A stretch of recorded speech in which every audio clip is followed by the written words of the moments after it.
I'm Evelyn Oluwasegun. I'm a finance professional, about 13 years experience within the financial services space. I work with ARM investment managers as a financial controller.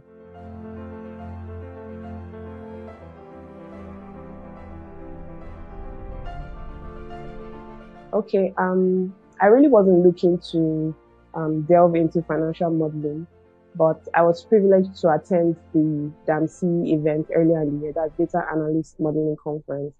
And I got to speak with David Brown, and he introduced the Financial Modeling Academy to me. And one thing that really caught my attention was the deep discount was coming at. It was coming at a very affordable rate. So I was like, why not? Plus, I had other trainings with D Brown, and my expectation was really high. So I felt, why not give it a try? So I jumped online and joined the cohorts, the early cohorts writing the exam.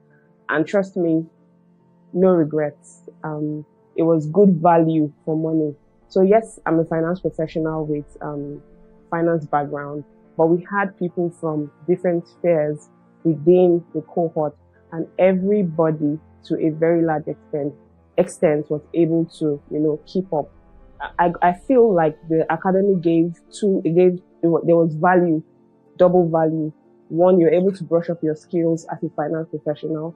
Even if you didn't have any finance background, you get to have some bit of finance experience plus the financial modeling skill. It was a very great experience. The journey was smooth.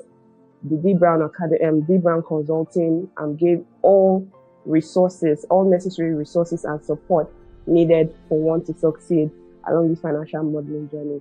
The sessions were very interactive, or let me say the videos were very interactive and properly structured. It was delivered flawlessly. And then we had weekly live mentor sessions where we had interactions with David Brown and the rest of the cohort. And then we got to see different perspectives to different things. So you never attend a live session and leave without value being added to you. So the whole journey was very expository, very insightful, and we were prepared 100% for the exam by the time we were ready to go.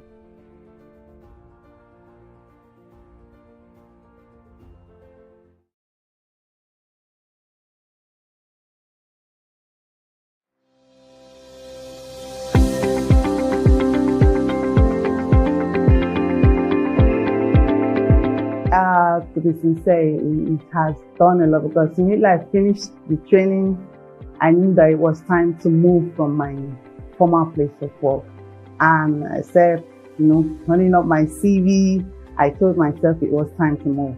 And then even before I got my exam, accreditation and all that, I told myself, you have to, push on your CV and start moving. And immediately my exam came out was one of the things that gave me that push, because the interviewers asked me, yes, I have my AFM, and then they asked me a few things on financial modeling. I was able to answer, and then I got the job.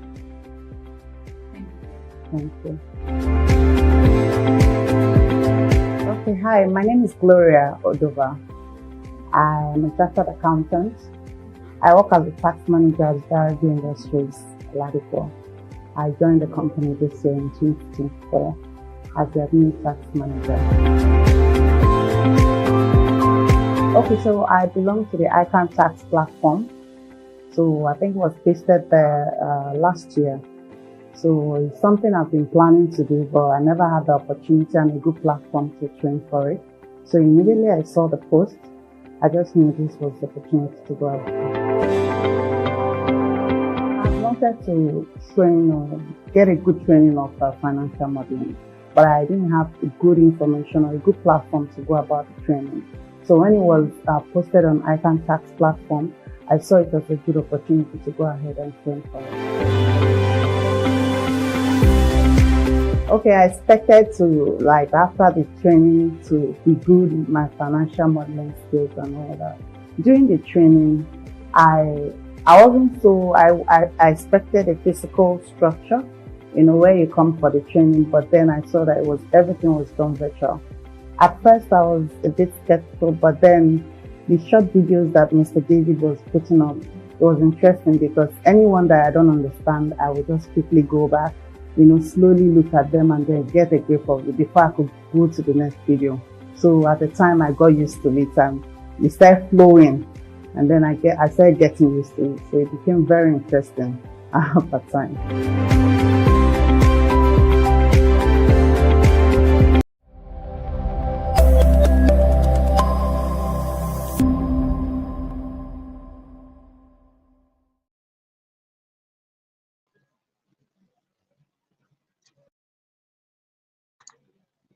Hello, everyone. Good morning, good afternoon, good evening. You are welcome to our webinar today. Please let me know in the chat where you are joining us from this afternoon. Hello, hello, hello. Hello, you are all welcome. All right. Hello, everyone. Please let me know where you are joining us from this afternoon.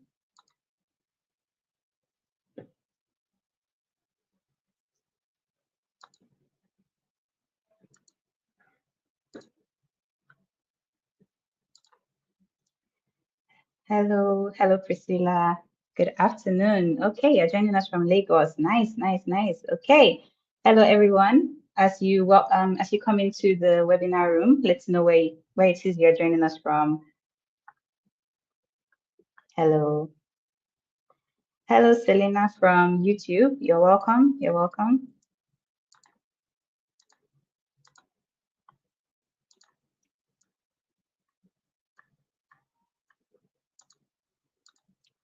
All right.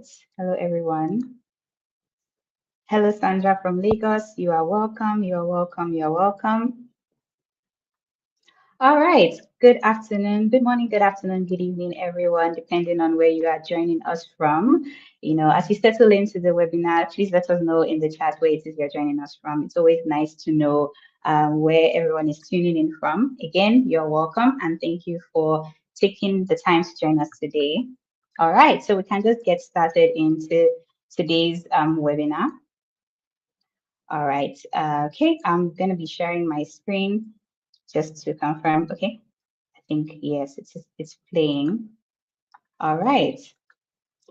All right. So good afternoon, everyone. My name is Oluwasegun Ifedi, and I am a digital marketing associate at dbrownconsulting, Consulting, where I work on initiatives that support professional learning and engagement across our training programs. I also serve as the academic advisor at the Financial Modeling Academy, where I interact with professionals who are building technical skills and thinking about the next steps in their careers. So conversations like this one are particularly interesting to me because many of the questions professionals ask about career growth are questions I often find myself reflecting on. So I'll be moderating today's discussion.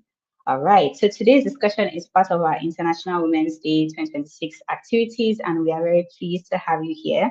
International Women's Day often celebrates achievements, but it's also an opportunity to have honest conversations about how careers actually grow, because many professionals, for many professionals, career growth can sometimes feel unclear, right? You work hard, you stay committed, yet the path forward does not seem always obvious, right? So today's conversation is really about understanding how growth happens over time, what decisions matter, what habits shape opportunities, and how professionals position themselves as careers evolve. So this is going to be a live panel session, like a conversation, where our speakers will share practical insights on, from their own journeys. So it's not meant to be more of like a motivational talk, and it's not going to be like theory, but it's instead going to be more grounded and more of a reflective conversation about career growth in practice. So this webinar is brought to you by D Brown Consulting, right? And D Brown Consulting, at this point, I would like to, acknowledge, our organization. So D Brown Consulting, we work with organizations to help people make better use of their data and, for reporting, for analysis and decision making. A big part of the work we do focuses on helping teams become more confident and capable in building and using data-driven decisions and solutions themselves. So over the years, we have helped you bridge that gap that often exists between business, teams and technology teams, making it easier for organizations to turn data into meaningful insight. And this particular year is special for us because D Brown Consulting will be celebrating 20 years in April. This marks 2 decades, right? 2 decades of supporting organizations and professionals in building stronger analytical capability. So I would like our audience to give a round of applause to D Brown Consulting. 20 years is no joke. So please drop your applause, drop your clapping emojis in the chat. Thank you very much as you do so. So it's a significant milestone in our organization's history. So please give a lots of hearts and likes in the emojis, in the chats rather. So thank you very much, everyone. All right, so we are pleased to be hosting today's conversation as part of our broader commitment to professional development. So before we begin hearing from our panelists, I would like to briefly set some context before for today's session. So one thing many professionals eventually discover is that career growth is not only about effort, right? Effort is important, but growth also involves positioning and timing and skill depth. So two people can, work equally hard, yet the opportunities look very, very different. Oftentimes, it comes down to how they develop their skills, the choices they make along the way, and how intentional they think about their career path. Another thing that becomes clear over time is the opportunities rarely appear suddenly. So more often they show up for people who have been quietly preparing themselves for them. And that preparation can take many forms. It can be learning new skills, it can be taking on responsibility early, it can be building credibility in a field, or simply paying attention to where it is your career is heading. So today, we'd like to explore these ideas through the experiences of our panelists who come from different stages of their career and bring different perspectives to this conversation. So before we get into the discussion, I'd just like to know exactly, where, the type of people we have in the room today. Which of these best describes you? Are you a graduate or an early career professional, right? Or are you a mid-career professional looking to grow further? Or are you an experienced professional or leader? I would like to know. So is it one, graduate or early professional, two, mid-career professional looking to grow further, or three, you're an experienced professional or leader? So let me know in the chat.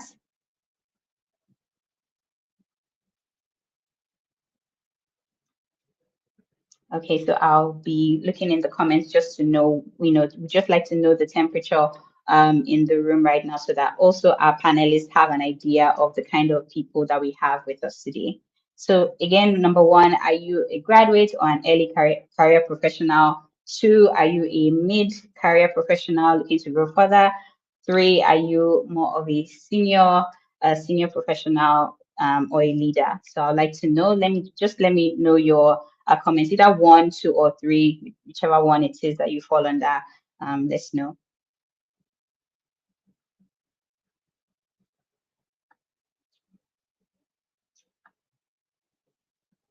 Okay, so Walia says undergrad. Okay, that is number one.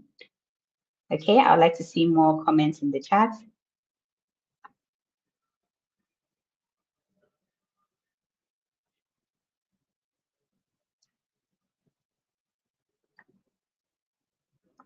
Okay, so I'm just going to let more comments come in, and I'm sure our panelists will be able to see it from there. All right, so I'd like to briefly actually go ahead to introduce our panelists for today. All right, so we're going to start off with Olamide Sheyemi. So Olamide is an accounting graduate and a financial modeling professional with strong interest in financial analysis and corporate finance. She holds the Advanced Financial Modeler certification from the Financial Modeling Institute, and through her work, she focuses on helping professionals better understand financial analysis and practical application of finance skills. She's also passionate about making finance more accessible, especially for young professionals who want to move beyond theory and develop practical capabilities. So welcome, Olamide. We're very glad to have you here. Thank you for having me. Thank you very much. Okay, so moving on, our next panelist with us today is Mistura Idris. So Mistura is a senior analyst in the investment banking division at Cardinal Stone Partners Limited, where she works on capital raises, mergers and acquisitions, and infrastructure financing transactions across sectors such as energy, transport, and financial services. Before Cardinal Stone, she worked in project and structured finance at FBN Quest Merchant Bank and began her career in research at KPMG Nigeria. Mistura graduated as the best student in her faculty at Paris State University, first class in economics, and she's also a chartered financial modeler and an advanced financial modeler. So we'll welcome Mistura into the room. So she'll be joining us shortly, but we'll just go ahead. Okay, she's in the room. Hello, Mistura. Good afternoon. Hi, good afternoon, Oluwasegun. Thank you for having me. Of course, of course. All right. Okay. So finally, we have Dr. Oh, sorry, my slide. All right. Okay. So we have Dr. Adora Ekwemesi. Dr. Adora is the founder and director of Kendo Consulting, a HR consulting firm focused on learning leadership development and organizational transformation. She's a respected HR leader, speaker, author, and coach with experience spanning IT, telecommunications, and consulting, where she has worked closely with leadership teams and led major HR transformation initiatives. She holds a doctorate in business administration from Teesside University in the UK, along with a master's degree in Cranfield and Reading universities. And she's also a global professional in human resources and a chartered member of both CIPD and CIBM. She's also an award-winning author, right, for her award-winning book Change Your Career, and the founder of the HR Bootcamp Conference, which has been contributing to conversations about people management and leadership development for many years. So, Dr. Adora, we are honored to have you here with us today. Thank you. Thank you. Pleasure. All right. Thank you all for joining this. Thank you very much. Thank you for joining this conversation today. Let's begin, hearing a little bit, about your journey. So, Alamide, I'll start with you. Please tell us about yourself, your current role or stage in your career, the path that led you here, any experience that shaped how you think about your career growth.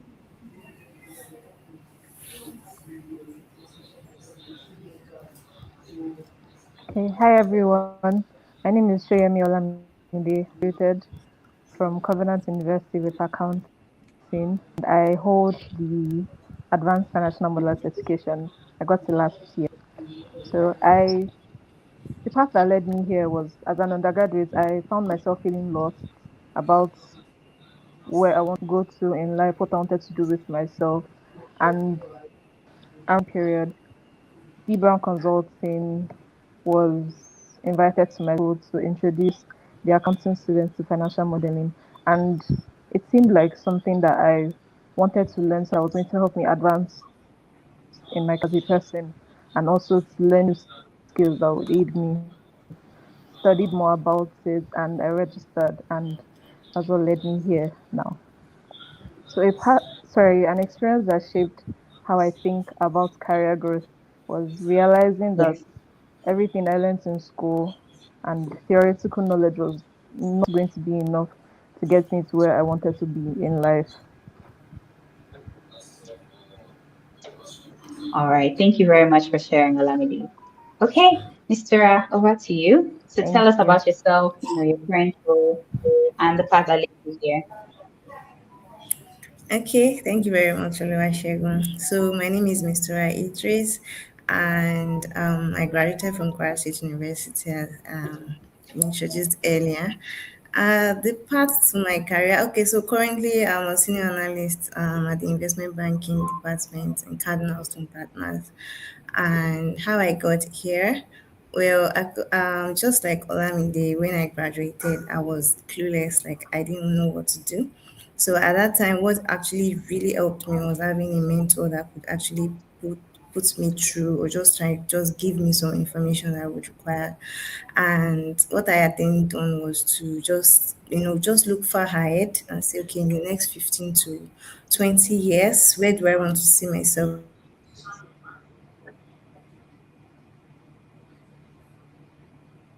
to get in? I started working on it. And that was how, with this conviction, I knew what type of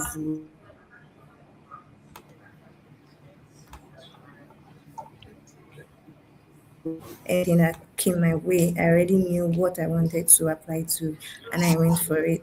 By the time I started, the job, by the time I started it, I actually then find myself falling behind because it was a very, very demanding sector, and there was nobody around to sit and then be putting you through. You have to actually, put yourself through and learn as fast as you could.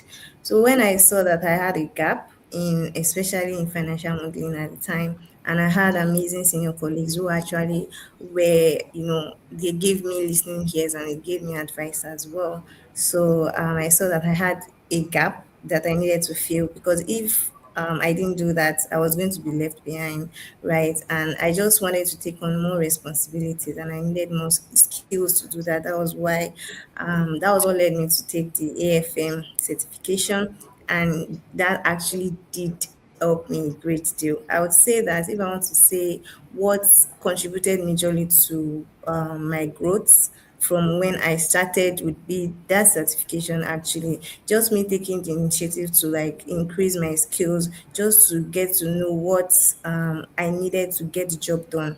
Right. And then also what I would say helped me is taking initiative and not waiting for, for a task to be assigned to me. I knew I wanted to do this. I didn't have the skills, and I went ahead to acquire the skills, and I take on the job, and then that kind of just spoke to what you said earlier about working silently, and then when the opportunity comes at once, you would just come to mind naturally because you had actually just been doing that, and that, I would say, that actually worked for me.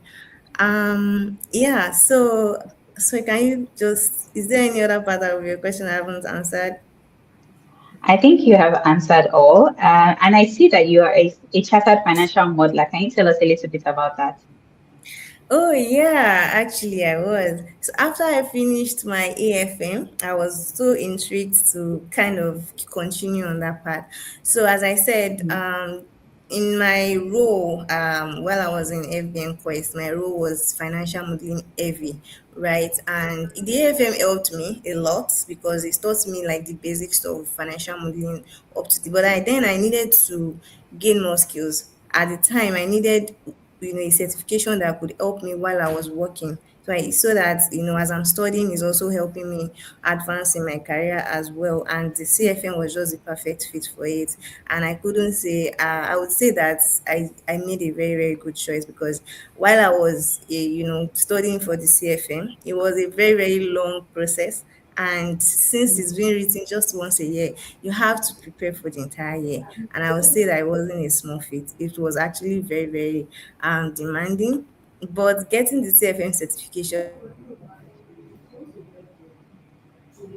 actually really helped me. I was excited about it. And I mean, it's a very, very good decision for anybody that has written the AFM. Pursuing the CFM would be a great addition.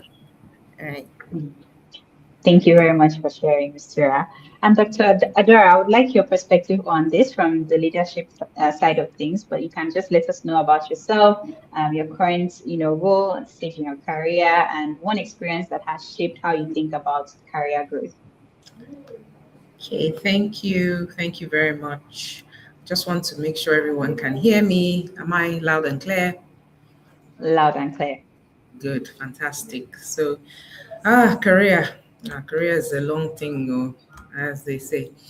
So, I would say what has led me, how did I get to where I am now? And I'll tell you a bit about my background.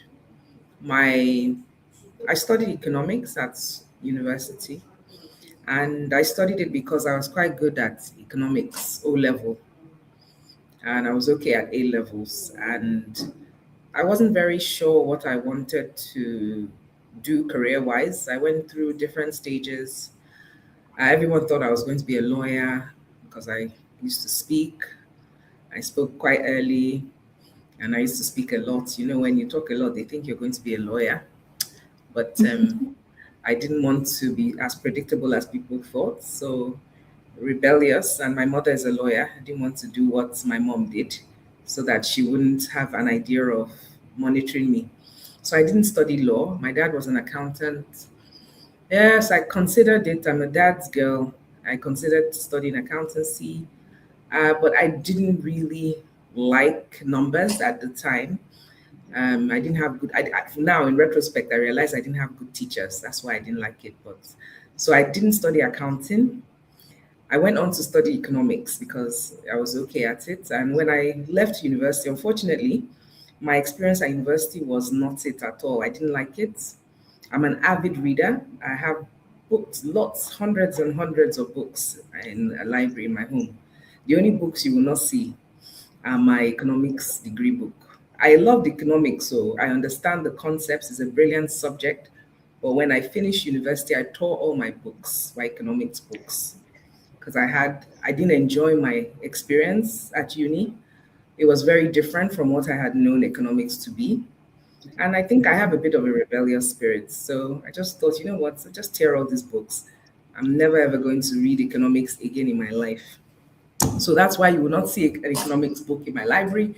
Does not mean that I don't know economics and it's not still in my head, because obviously, as a not so smart 21-year-old, I thought that if I tear my books, that would be something. Anyway, so my career didn't end there. I went on to study a master's degree in information technology. It's so funny because the world just rotates. People are talking technology, IT now. It was the same thing. And that was about 30 years ago. And it's still the same thing today. So I ended up studying, I hadn't got a clue. Obviously, my degree was in economics, but I got wing. I attended, I was at a party with some friends, and I heard them talking about somebody who was earning £70,000 at the time. And being a 21-year-old, I didn't feel like suffering and wanted economic freedom. I was like, what did that person study? What are they doing? What is the course called? They said it was called information technology. So there and then I made up my mind that I was going to study IT at master's degree level. And that's exactly what I did. So my master's degree is in information technology. And that was a good bet I made on myself, because before I even finished that program, I landed a job, what was considered a decent job, not £70,000, but at least for my age and my experience, I landed a good job. So that was one bet I made in my career, to focus on a career that was in an in-demand skill. Yeah. So instead of had the option then to do something else or continue in my economics, or actually what I wanted to do at the time was to do something in communications, because I've always been an avid reader, writer. So I thought, okay, maybe this is a good time to pursue my journalism or communications career. But honestly, as a young person, I think I had some sense, in the sense, and I mean, how I realized that one thing I didn't want to be was a liability to anybody. So, as much as I love communication, I needed to study something that would make sure I was economically empowered, and that was why I made up my mind to do technology.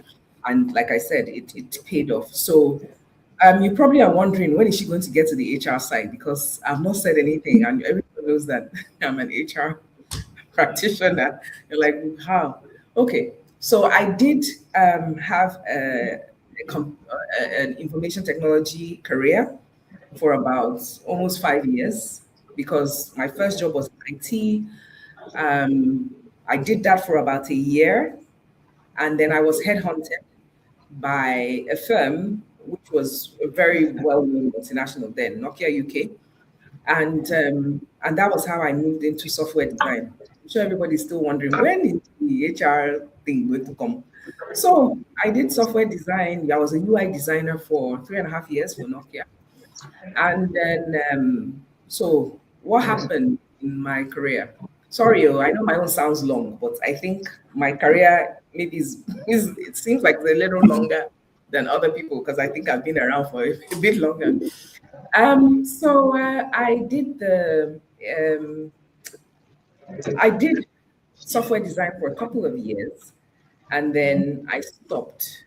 I became miserable. Okay. not because I wasn't earning money. I was earning good money as a young person. I was doing what I wanted to do, which was to earn good money. But after earning good money for 4 or 5 years, I realized that I wasn't really fulfilled, and so I decided to quit my job. I had saved some money, and I decided to go on a journey of self-discovery. And the journey of self-discovery meant I quit my job and I left the UK, and I had different options of different countries I could have gone to, but I ended up in Nigeria somehow because I didn't want to be an illegal immigrant in America. I had tried to go to Europe. The interviews I went for, they didn't take me. So I said, you know what, let me return to my fatherland, at least free rent in my father's house, and maybe somehow I'll make something for myself. So I came back to Nigeria, and I took 1 year out, and I really, that year I spent it discovering who I was. And when I mean who I was, I actually did the exercises. Like when I mean I had a book, I still have that journal today in my library where I went on that journey. Like who am I? What am I good at? What are my values? What do people say I'm good at? Writing all those things down. What are my top three, strengths? What are my transferable skills? So I really did the work on myself. And when I finished that exercise, I mean, it took me a long time. I ended up finding my strengths. And for the first time in my life, instead of just relying on having a job or anything, I decided to look for jobs that matched me. Okay. Instead of looking for any job now, I felt I was in a position to find a job where I could use my strengths. And I found that my top three strengths from that exercise were speaking, writing, and advising. So I started to look for careers that would allow me speak, write, and advice. And that was how I ended up in consulting. So this was a deliberate exercise on my part. I didn't just end up like I found got a consulting job. I had searched myself and found out that my strengths were very significantly aligned with consulting. And then I got a job in a consulting firm in Lagos. And the rest I would say is history. So you're probably thinking, where does the HR still land? Anyway, once I got into the consulting firm, I realized that my strengths were actually on the people side as opposed to the things. I'd worked most my career up until then. I was working on either software or even when I got into the consulting firm, they put me in the strategy team because obviously I was very analytical in my thinking because I was a UI designer, but I did have skills that I was not using, which was my speaking skills, my writing skills, and so the consulting firm put me in the right space to use those skills. And then when I started using those skills, they ended up. I had an interest in psychology. I took a psychology course one summer. I traveled. I did a diploma in psychology, and when I came back, my boss asked me where I had gone. I disappeared for 1 month. I took my 1 month leave, and I told them I actually went on the psychology diploma course. And then they said, my MD said, come and see me in his office. I came to see him, and that was how he wrote me into a new team. And that team was supposed to be dealing with behavior in individuals and groups and how we're helping them improve productivity and performance. And that is really how my HR career started. So I ended up in the HR consulting space. And from then on, after I left that job, I ended up as head of HR at InterSwitch. And then when I left InterSwitch, I ended up as head of HR transformation at Transcorp PLC. And after doing that for about a year, I started my own consulting firm 17 years ago now. So that's how I ended up in that. I know it sounds like a long story, but this conversation is about careers. My career is long. So I had to explain how did I get here to this point. So the question is, this is going to be very short now, is what was the most important thing that happened or that changed the trajectory of my career? There are a couple of things, but I would say the most important one is the one that happened when I was 26. That introspection that I took at that age to find out who I was. But I think that was only possible because I already started working. You don't have to do it. Some people may not get to have gotten to that point. I think I had that luxury because I'd already fulfilled my financial needs. And that's what I mean. I know we've not got to that part. When I advise people, I say, look, follow economics first before you start following my passion. I'm not a my passion person. We all have, but you start with being economically sound. When I mean by economically sound, being empowered, because money gives you options. And once you have options, then you can do what you want. But if you're going to come out and you're following passion and you don't have a career that can hold strong, then that's Adora. Thank you very much. Thank you very much for sharing, Dr. Adora. I think I picked a lot of things, but the key things for me would be introspection, that what you just mentioned, just kind of like evaluating yourself to see where it is that you fit. So what are your strengths? What are your weaknesses? What are the things that you're good at? And then you are able to, move into a career that would, enable you blossom more. Yes, That's really amazing. And another thing you mentioned, money gives you options, which is quite true, right? It's most people would tend to follow their passions, but you're coming from the perspective of go for the money first and then go branch into your exactly. passions. That's very interesting perspective. Thank you very much for sharing. You're welcome.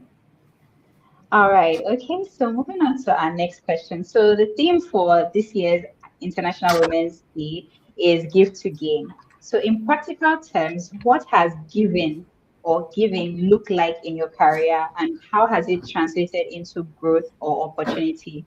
Mr. I would like to start with you. So, how has giving or what has giving look like in your career and how has it translated into growth or opportunity for you?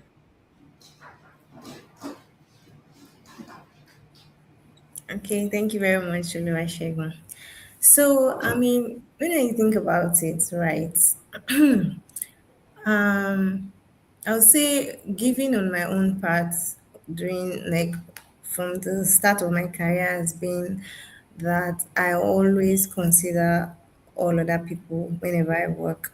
So what I mean is that whenever I'm like on a task that I've been assigned, I not only just work for myself, I also work, thinking about the people that I'm working with. So in short terms, I always, give an helping hand to anyone that I see that okay or needs my help or what I see that would make the work easier to do.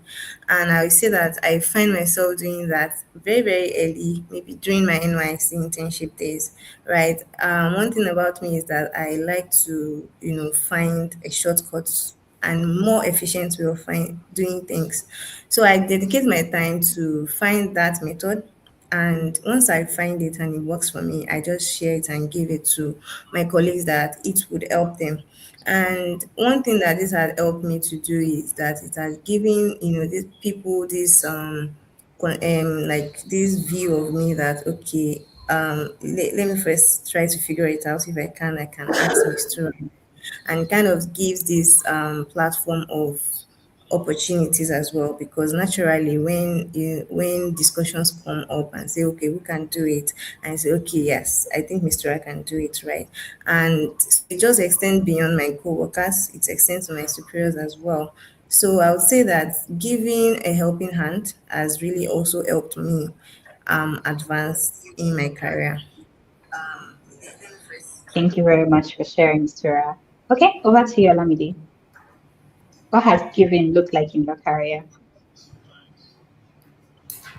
Okay. So giving to me means sharing what I have to other people that don't have. And during my undergraduate years, I found myself sharing course materials and resources to my friends and to classmates, people that didn't really understand what was going on academically. So giving to me would mean helping them, assisting them. And I also realized that give like when I see something person that I admire, sorry, it should inspire me to do better for myself and learn more for myself rather than trying to down or taking away opportunities for the person. Giving to me has built my relationships with my friends. If I see something that would help them to grow as people I would share me to build those relationships, and also having a mutual love and admiration for giving to others that are less privileged has built my relationships in charity organizations that I was with, the people that I worked with. That was beautiful, beautifully said. Thank you very much for sharing. All right, Dr. Adora, over to you. Yes. Okay. Thank You you. hear me? Okay. Giving. Yes. Well, I think the first thing I would say is I'm a giver naturally. Like, you know how different people have personalities. And one thing about my personality, it's just normal for me. In fact, I was struggling with something the other day. I said to myself that, I find I have to hold myself back. And it's actually something I've been even criticized for a lot of times from when I was young, because I give very freely in my work. Like, nothing is, every time I learn something, I want to share it. Sometimes I wish I share everything I know, because when you gain knowledge, it's not for yourself. Okay. I'm a firm believer of you. I don't know if you're familiar with the concept of dying empty. There is nothing I'm going to die with. Every single thing that I brought to this world, before I leave, I must give it back, because there is no point me taking it to the graveyard. So I'm a firm believer in the concept of dying empty, meaning that everything I create, I build, I am going to share it with the world. And that's what I've done through my career. If you follow me, you will see that in the human resources space, I have giving and giving and giving. Whether you're an early career, starting your career, or whether you're mid career, or whether you're everything I have learned along the way, I have shared. My book is called Change Your Career. Everything I've learned about careers, being productive in your career, I have given. I don't, nothing, I'm taking nothing with me. So, give to gain. What has it, whether it's even I gain anything or not, it's irrespective of that. But I'm a firm believer, and it's not just when you give of yourself. I'm a big believer in relationships with other people. I believe that everything of significance that is going to happen to you in this life will happen with other people. It's never going to happen alone or with your power alone. So I'm a big believer in sharing everything of you with other people, because I know there's some rules of life, there's some rules of the world, the way the world is. Givers are receivers. It's like a never ending cycle. If you're somebody who struggles to release because you think it's not enough, it will affect you. I never lack. I'm never afraid of lacking. I don't know. I say this very confidently. When people are afraid, like when I was even growing up, when even just as a young person, I never was scared of being broke. And I don't know how to explain it, but it's something that people you have a relationship, everybody has a relationship with money. I feel like it's abundant, right? I give and it comes back more than you even gave. So I believe in sowing and reaping and giving and getting and things like that. So that's my perspective. But it's a mindset thing. It's not something I can break down fully here, but I believe in abundance, and abundance is from the way you interact with people, the way you interact with your world. I don't have a scarcity mindset. I always believe that there is a way, and you can multiply things. I feel like we're here to, anytime I touch something, I'm thinking of how to increase it. I don't believe that you're finished, because I believe that we can always get more and create more. It's a mindset. Thank you. Thank you very much, Dr. Adora. I think a common theme that you all mentioned is relationships, right? That is very, very important. It's like kind of like the saying, we rise by lifting others. So thank you very much for sharing on that. Okay, so Olamide, let me start with you. At what point in your career did you realize that effort was not enough, right? Maybe, from, university, and now you're like an early career professional. What point did you realize that effort was not enough, and how did that change your approach to growth after that?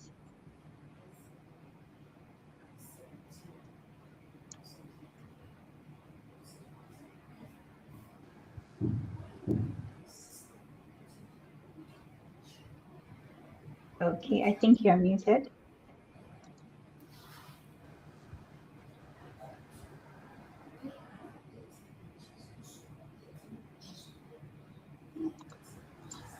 Okay, I think you can go on now. Okay. Can you hear me now? Yes, I Okay. can. So can you hear the question again? I'm sorry. Okay. No problems. So I said, at what point in your career did you realize that effort wasn't, effort alone wasn't enough? And what points or what changed in how you approached growth after that? Okay. So to me, effort is good, but effort should be put in the right direction. So effort in, okay, for example, as a job seeker, you can put effort into looking for jobs, just applying to different jobs, doing multiple interviews. But then when there are no results to that kind of effort, then it's proved that something has changed. So I learned in people always say that your degree is useless, that after getting your degree, you have to ups, upskill yourself, you have to learn new skills, you have to do new things to make you stand out. Even though you have a first class in life, someone that graduated the third class can be your senior and other things like that. So, as someone that is looking to believe that effort should be placed in the right direction. So, to me, this would be doing my research about whatever industry I'm going into and finding out problems that need to be solved. And these problems translate into skills that people should have. So after learning these skills and finding out what these skills are, I should take it upon myself to put myself out there that have these problems to discover me. So all the efforts that I'm trying to put into growth should be put in the right direction. Hmm. That's brilliant. Answer all the Thank you very much for questions. sharing. Yes, yes, you did. All right. So, Thank you. Mr. Did you see any? Thank you. You're welcome. So, did you see any, or did you have any similar experience in investment banking? When you realized that effort alone was not enough. Yes, actually, I realize that every day on every task or transaction that I work on. So, I mean, working hard and working smart, I believe, is different. So, I would say that, for example, if I'm on a transaction, I need to work on some document. I could say I worked hard, not sleeping, working day and night, trying to get, the transaction, the document done. However, I can turn it in and it turns out that you actually didn't do what is required. So in that kind of scenario, working hard doesn't really then matter. What matters is the outcome of your work. So I would say that you should work smart and efficient. So in the sense that when you're working, you have to actually take a step back and say, okay, what is the final goal? What is my final goal? Where am I going? What do I want to achieve by doing this? And you should not just jump in and say, okay, I'm working hard, I want to get it done. You have to plan ahead. You know where you're going to, as I said. Step back and say, okay, how do I achieve this? Who do I need to talk to? Do I need to get more clarification? Is there a better way I can get this done faster with the same or even better results? So I go through that thought process every day at work. So my boss needs something. I don't just go and say, "Oh, I want to work hard," and I have sleepless nights. It has even happened. If you use sleepless nights without actually planning well, it's a wasted effort, right? And what is actually useful is, what did you bring out of you could see someone that did this in less time than you, and you that used 2 sleepless nights. You worked hard, right? However, the person that used like a few hours to get it done has a better result than you did. I mean, that's the most important thing, and that's where the career growth or even opportunity present themselves. Nobody looks at what you've done so far; they look at what you were able to deliver. So, and I think that is the most important. I would say that working smart has always been the way I do things. I Once I see myself, so there's something called mundane tasks, right? There's some tasks that you work very hard. You work very hard for it, but you didn't have to.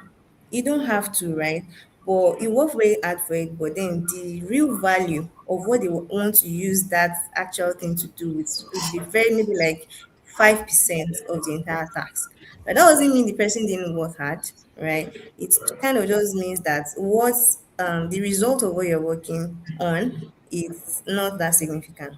So rather than you wasting your time on tasks that will take a lot of your time and take a lot of your sweat, if there are better ways to do it, and I believe there will be better ways if you work smart. Working smart means researching whether, oh, I'm doing this, is there a better way to do it by talking to people? We have access to a lot of resources online now. You go online, find a way to do it faster and better, right? And I'm not saying that take shortcuts and have a bad result, because my approach is you should have an outcome that you can stand by, an outcome that is useful at the end and is very, very efficient. So I would say that effort is good, but effort with smart work is better, right? So that's my take on it. Thank you. Beautiful. Efforts with smart work is better. I think it's best actually. Okay. All right. So Dr. Adora, another factor that shapes career, just like I think we've mentioned, both Olamide and Mistura, is how professionals position themselves over time. So I've also noticed that opportunity that comes often it comes often to those who are prepared, but that preparation what that preparation looks like is not always obvious, right? Sometimes it's not only about the work we do, but how visible our skills are, just like Mr. Ram mentioned, and when opportunities appear. So I would like to talk about the role of positioning, timing, and skill depth, right? So I'd like to ask from your perspective, from your leadership perspective, and your HR background, how has positioning, skill development, and timing influenced the opportunities you have had access to so far? Okay, fantastic. I think I've already, even if you listen to my story, you Yeah. would see. And maybe I'm going to say a few things that sound cliche or are even cliches, but if you will know that they mean something because they played out in my career. The first one is opportunity meets preparation. That's the bedrock of my consulting career. Um, I'd gone on a journey of self discovery. When I started my consulting career, I still went on to make an investment in myself. Most of the people that I see struggle in their careers, they never want to make investments. And when I talk about investments, I'm not playing around with words. You need to spend money, real money. Okay. So I went on a 1 month course, took my leave. It was probably my salary, maybe the equivalent of maybe 2 months' salary. Aside that, I bought a ticket. It's still my salary I used to buy a ticket to travel to, like, so people, and this is not about people who can't afford it. Even if you only have 30,000 naira in your account, people never want to make that investment. The biggest investment you can make is the one you make in yourself. There's nobody I know who's successful in their career who did not invest in their career. The biggest mistake that people make is that they go into a firm and they allow people dictate their careers for them. Nobody should dictate your career. A career, in fact, one of the definitions of careers I love is that a career is a long life investment. It's a long life investment. That's the first thing about career into work, that should give you three things, growth, career fulfillment, yeah, and progress. So that's the first thing, in terms of so the second thing is opportunity meets preparation. Okay, so I've said it's an investment. An investment in your career is the best thing you can do. But second, opportunity means preparation. When I moved from into HR consulting, what happened? I had gone on a course. Yeah. And my MD asked me, what was the course you went to? If I had not been prepared and I was still waiting for somebody to invest in my career, one, I would not have gotten that opportunity. I would not have been picked to that team. I'm not going to wait for somebody. Don't wait for people or anybody to invest in you or tell you what to do. Be prepared, because when the opportunity comes, for example, if they're looking for people I already had what they needed for the new team. And when I got to my MD's office, he said, I'd been thinking about who are the people I'm going to who in the firm I will pick for this new team. So I made it easy to pick me. It's not just a case of you pick me, pick me, pick me. No, I made it easy. Sometimes I interview people and they say, oh, I'm passionate. And when you ask them, okay, you're passionate about finance, eh? Okay, you're passionate about HR. Okay, so when was the last investment you made into your passion?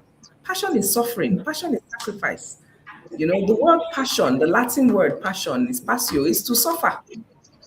So why do you say you're passionate and you don't want to make any sacrifice about something?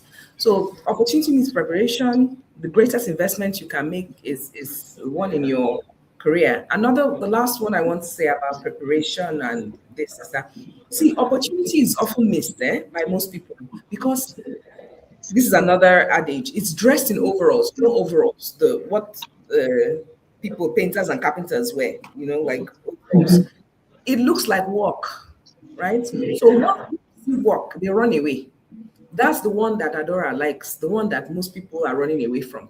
That's how I've been. When I started being serious about my career, you see that pre-consulting, I was not serious. There are some people on this call and they were like me before. My life, I had a defining moment in my career when I started taking my career seriously. When I left uni, I wasn't serious. My first 5 years, I wasn't serious. But you see, when I went on that journey of self-discovery, I decided all things had passed away. I stopped doing, I'm just coming to work, I 30 days won't pay, blah, blah. No, I started being intentional. I sat down and I crafted a vision for myself. And even actually, let me even redress. I've always had a vision for my career, even when I was 21, right? The only thing is that my initial, and if you listened to me earlier, my initial vision was to make money.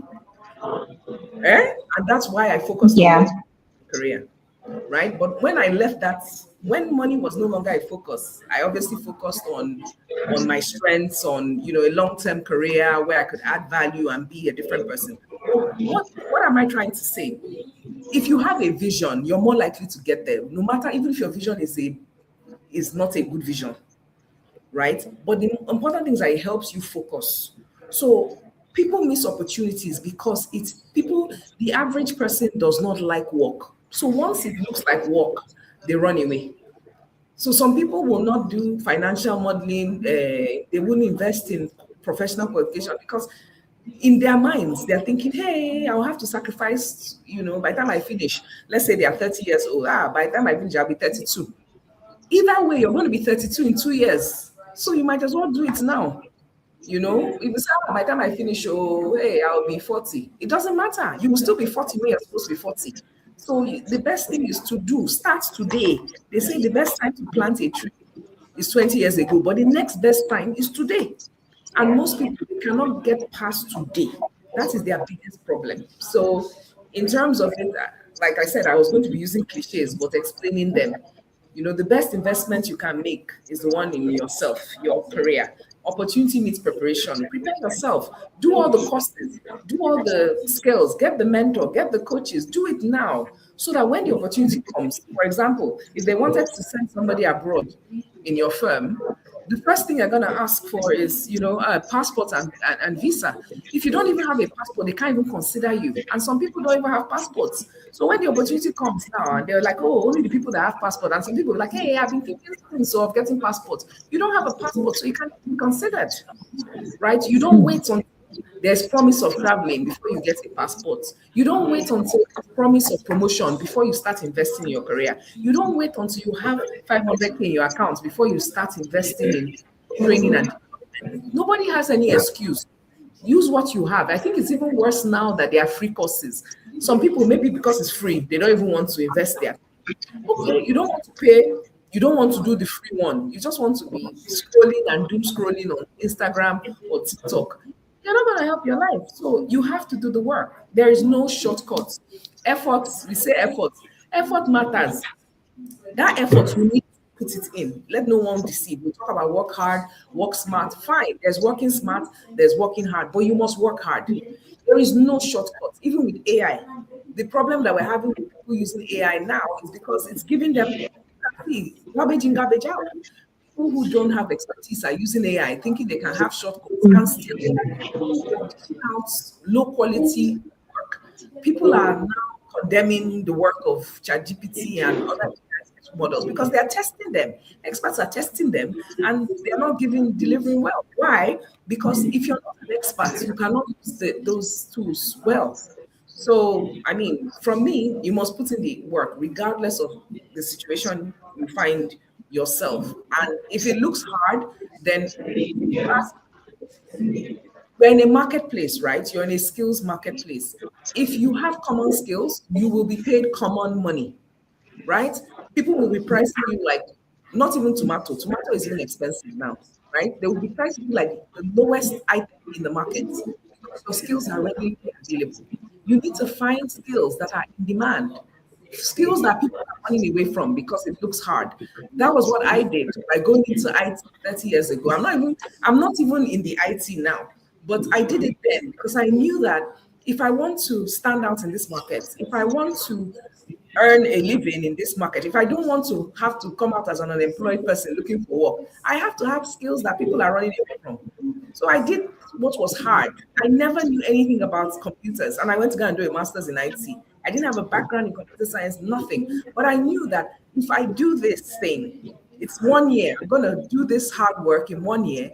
It's going to pay off. And I didn't even spend the 1 year. Before I finished, I got a job. So sometimes we have to take bets on ourselves, right? We have to take bets on ourselves. We have to do the work. There's no shortcut. And that's it. Thank you very much, Dr. Adora. I think we can all agree that Dr. Adora is dropping gems for us, I'm especially sorry, oh, but us. you have Yeah, totally dropping gems for us. And I you have to go do the ahead, work. go ahead. There's no shortcuts. Sorry. I wish I could tell Mhm. you, take this corner, do this one, that one, but there's no shortcuts. Even with all the No technology that we're shortcuts. enjoying, we still have to do the work. Right. Thank you. Right. Thank you so much for sharing. And if you are all enjoying this session, please drop a like in the comments for our panelists. I believe you are getting value from listening to them and their various perspectives. Okay. All right. So I think we can, we've talked about how what helps careers grow. But sometimes it's also equally useful to talk about what slows people down. And I'd like to throw this question to Mr. Ra. So do you see this from your experience, right? What is one common mistake that you see professionals make that slows down their career growth, right? Do you see this, especially with young professionals entering finance? What is one mistake you see them commonly make that slows down their career growth?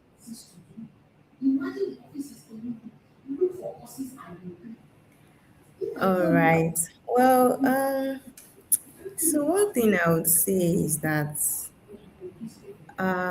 what slows down career growth that I've seen is probably you trying to just stick to what you've been assigned. All right. I know that, when we got the job, you gave us, job description and you have your KPIs to fulfill. However, when you are sticking to what you have been told to do, I think that is one thing that slows people down, right? If you go beyond and say and ask questions, so if you say, for example, work on this, and you just worked on it and stopped there, right? I mean, nobody would complain because you did your job. But if you worked on it and asked question, okay, so what's the next step? Why did we do this? Or you took initiative to have even done the next thing maybe your superior is expecting you to do, and you took it upon yourself to do it, and it was actually the right thing, right?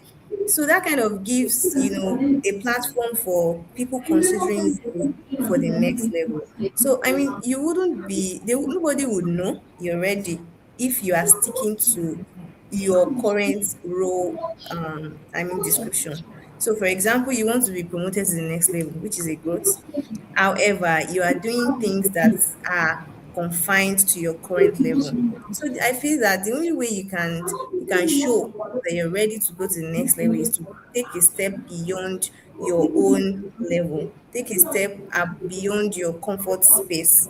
Just give that sacrifice to do beyond whatever you've been given. I mean, I've had a conversation with someone, and what that person said actually resonated with me because they said that, don't just work on outputs, but make sure that the outcome of what you're working for is what you're pursuing. So output in the sense that they told you to work on this, you did it and that was the output. What is the outcome of what you worked on?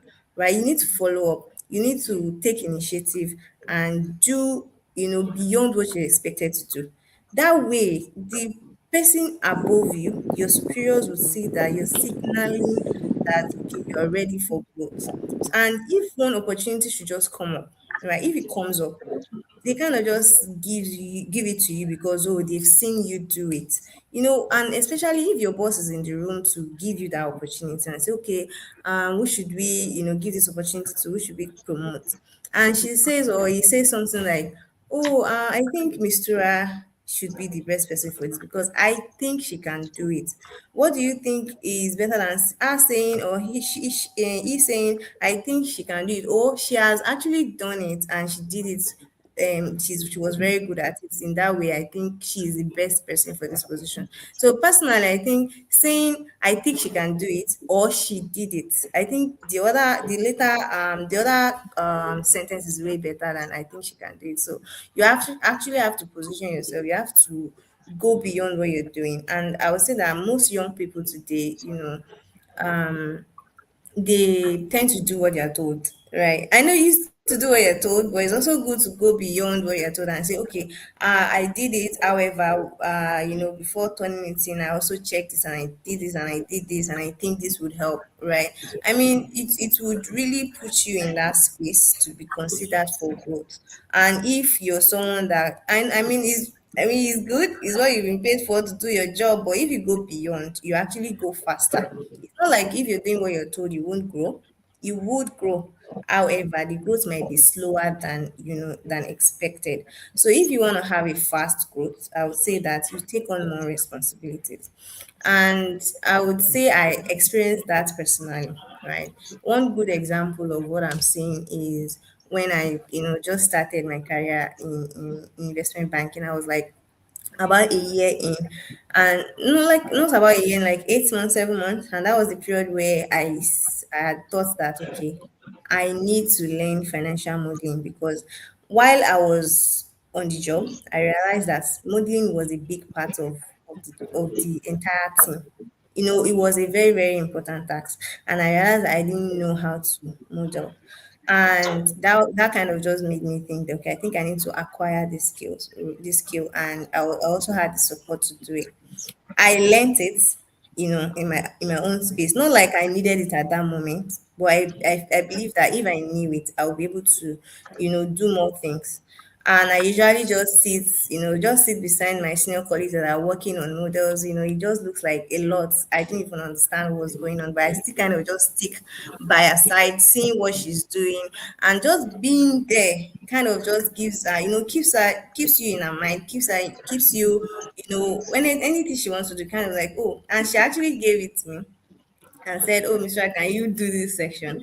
I was lost because I don't know what it was. I was still doing my AFM certification at that time. So, she realized that I actually couldn't, right? And by the time this same thing happened, at that time I had already finished my AFM training, and I was decided I just looked at her work, right? And she just said, "Oh, Miss Raj, do you want to work on?" I worked on it, and I was proud of myself that I did. I was silently learning the skills because I saw I lacked it. I was like, I didn't know it. But then I learned the skills, I acquired the skills, and I was just saying in that same scenario again, and this time around I could do it. Now, where the opportunity came was when she was leaving the firm, and she was the one in charge of all modeling, like not all modeling, but major modeling transactions, right? And I remember that on our final night, I stayed with her, she was trying to figure out the modeling. She didn't ask me to stay. I stayed just to kind of just watch her work. In this process of watching her work, I was just saying, okay, do this and do that. And by the time we had a call the next week, a handover call, and my line manager asked her, okay, so who do you want to hand over your transactions to? I wasn't expecting it. She said, Miss Tura. And she was like, okay, I'm handing over to Miss Tura. I was like, what? No, that's a very big task. And she was like, she can do it. My landlord asked her, "Are you sure?" She said, "Yes, she can do it." I mean, for her saying it at that moment, it was a combination of maybe all of the actions I've taken, which first of all, I recognized the gap. I needed to know it. Second of all, I showed interest beyond, I mean, she had, after giving me the task to do, go and research it. I finished researching it. I still came and say, okay, what are you working on? What, even though I didn't really understand it. I mean, just putting myself in that space gave me this opportunity. I took over the transactions. It was very difficult. I mean, because it was my first time, but the training I had helped. I started learning more online, reading books, trying to get it done. And I successfully delivered my first model on a very live transaction that went directly to the client. And it was good. I was so fulfilled and I was proud of myself. And also, it gave me the visibility to my managers and my other senior colleagues. So, I mean, sometimes just going beyond what you are told to do and showing interest in things that you know will take you to the next level would actually maybe fast track your process than just sticking to what you're told, what you're being told, and you just say, okay, they said I should do this, I've done it, and that's it. So that's what I think about that.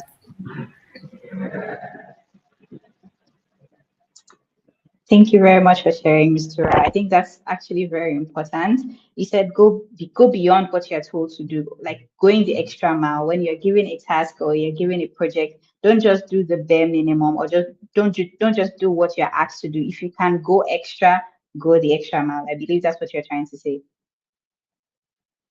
Okay. All right. Thank you very much. So over to you, Olamide. Just the same question. From an early professional's perspective, what can you add to this, right? Something many undergraduates or graduates may not realize early enough. One common mistake that you see, graduates or early career professionals make that slows down their career growth. Is there anything you can share about that?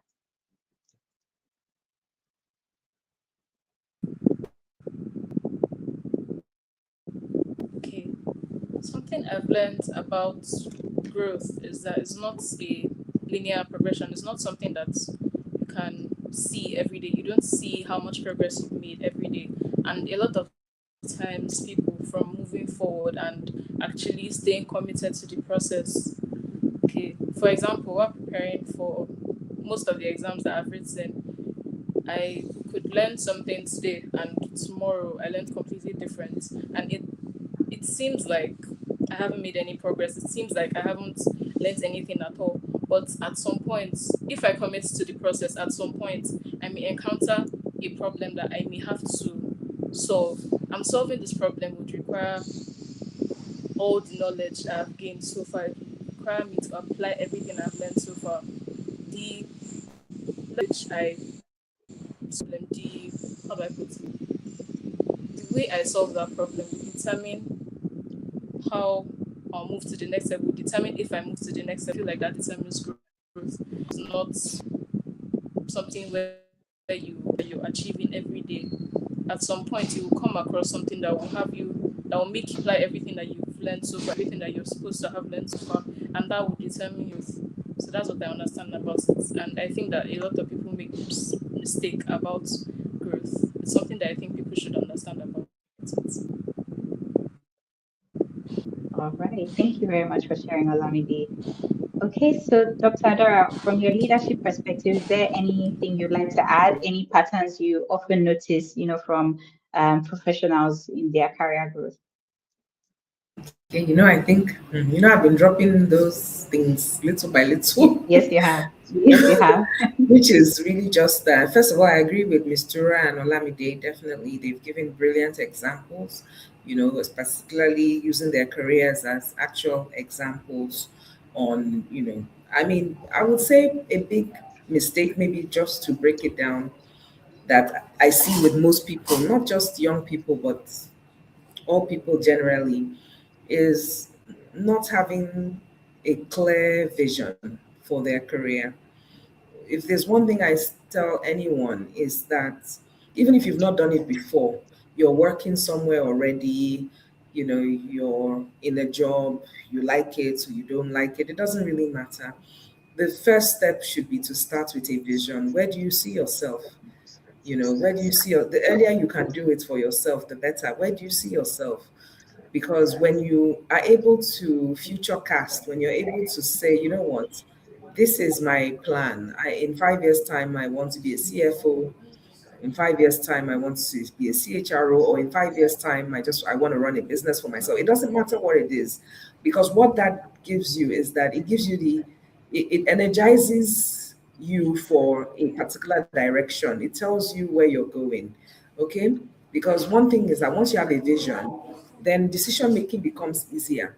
You start if you're at crossroads, making your choice becomes easier, because when you're thinking, should I go left or should I go right?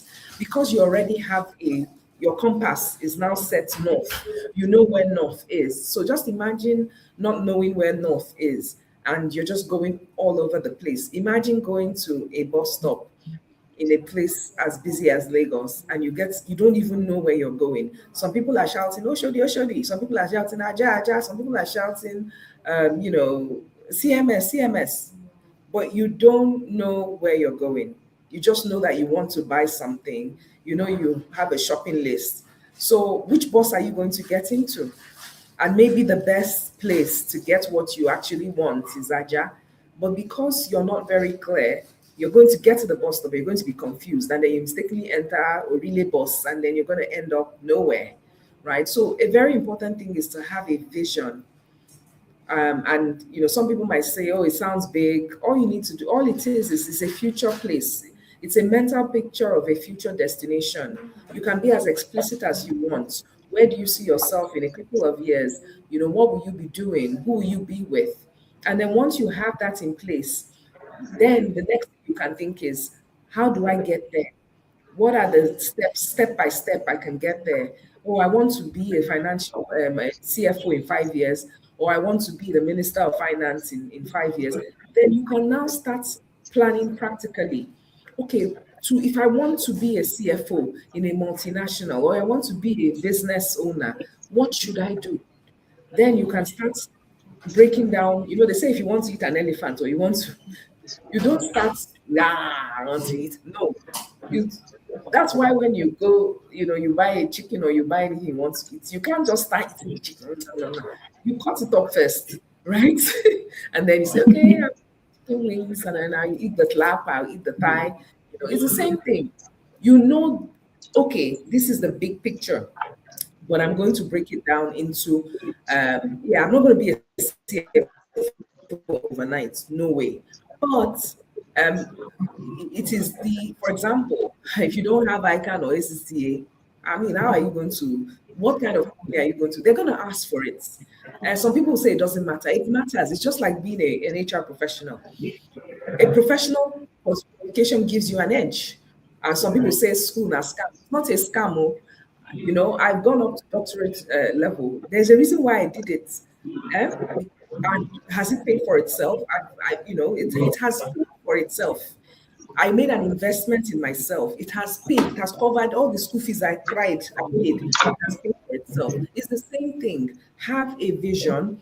Then you have some step-by-step things that you need to do to get to that vision. It will help you. So I think so. If I talk about what is missing, if they don't have a clear vision of career. And when they now have one, if you do have one, just break it down into smaller goals of things you need to do. And a lot of times when it comes to career, because a career is a long life investment, right, of skills, of learning, into a particular area, to earn financially and yourself as an adult, you're going to find out that you're going to take courses, you're going to invest in your knowledge, you're going to invest in your skills, and then be prepared to make that investment, because there is no career without investment.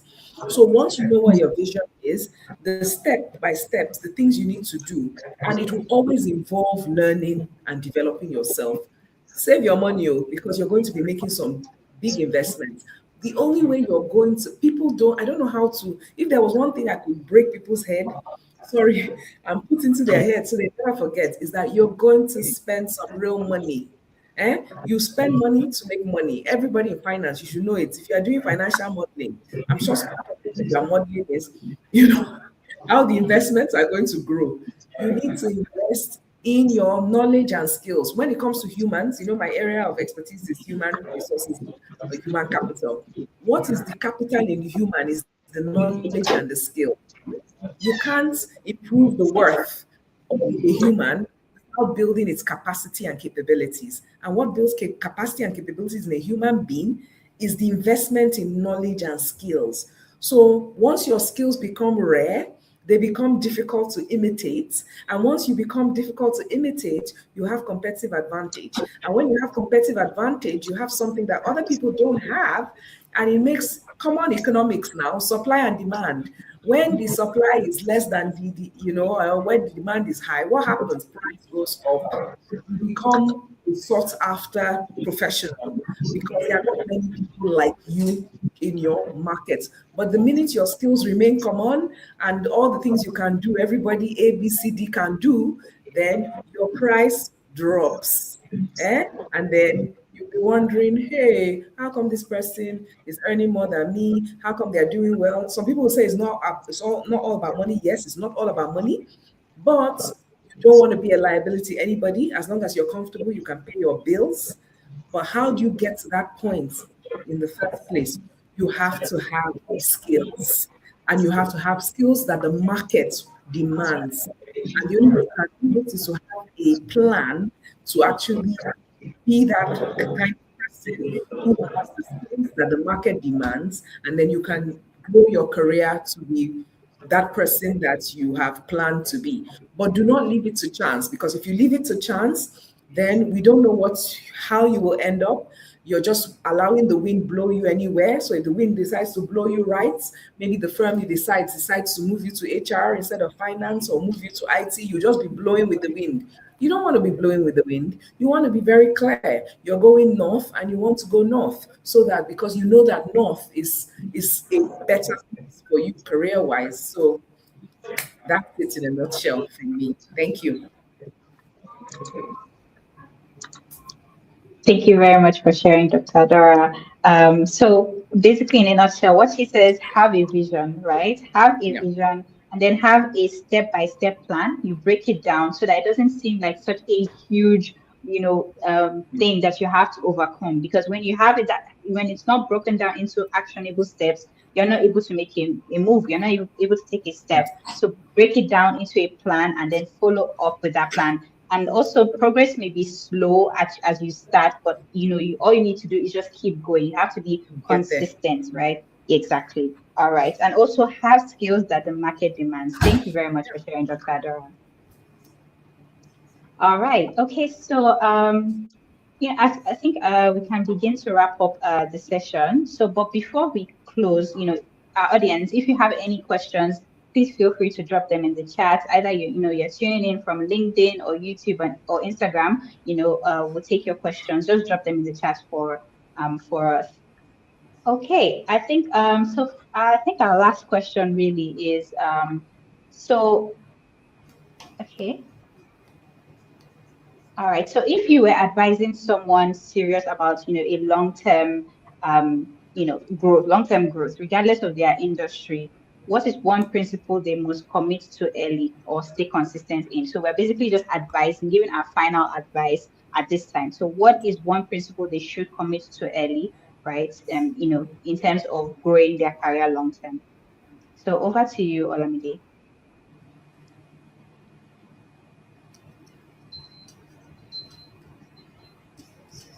Okay, I think Olamide may be having issues with our network. All right, over to you, Mr. Ra.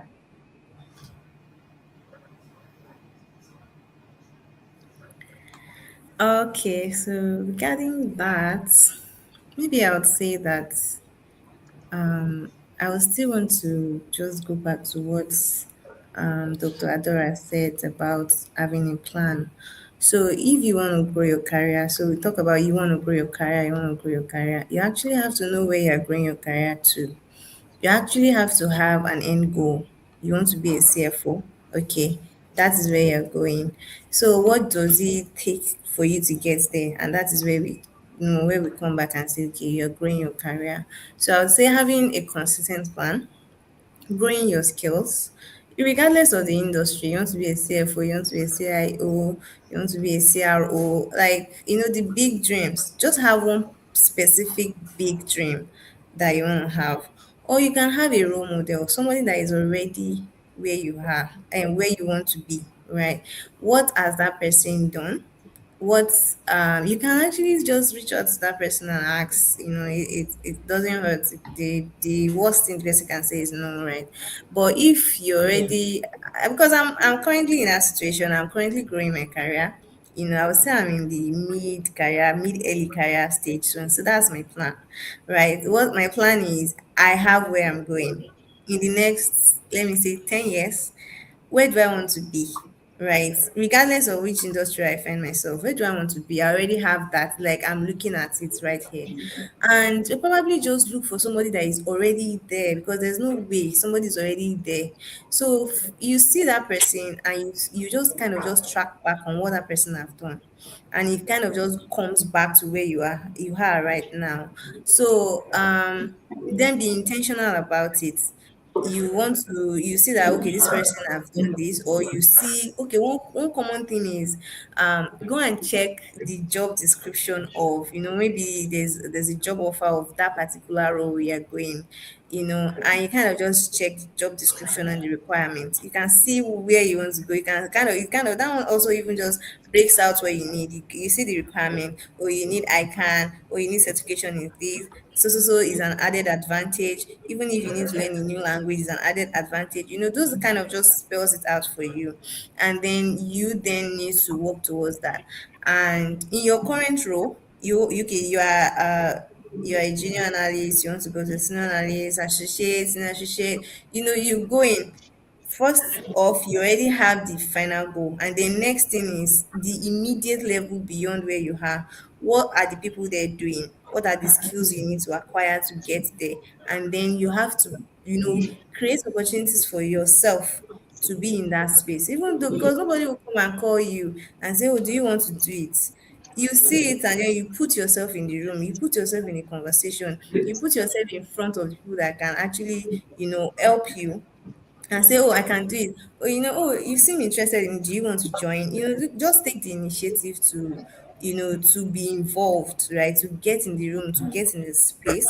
And I believe that gradually, when you do that for the next level beyond, right before you do it for the next level right before you know it, you are closer um, to your dream, your dream goal. You just wake up one morning and you say, "Oh wow, see what I've achieved so far," right? And I would say that maybe on the immediate, what you actually need to do to, grow your career and move forward is, be intentional about your work, go beyond what you've been asked, and don't just stick to what you think you have been paid to do, right? Just do beyond it. And as Dr. Adora said, investing in yourself is actually the goal. Everybody out there is qualified. Everybody have a BSc degree. Everybody have an HND degree. So I believe that if you invest in yourself to get like more skills, more certifications that many people don't have, it kind of just sets your CV apart. And not just the CV, set you apart maybe in your workplace as well, right? And you have to actually move with people that are also intentional about their growth as well. I think that's just it from me about that. Thank you. Thank you, Miss Sarah. Thank you very much for sharing. You said to be intentional about your work and then to do beyond what you asked and then also to invest in yourself. Thank you very much for sharing. Olamide, I'll just ask you a similar question. So for, starting out, right, for early career professionals or fresh graduates who are thinking of uh, taking their next phase of growth, what should they be paying attention to right now?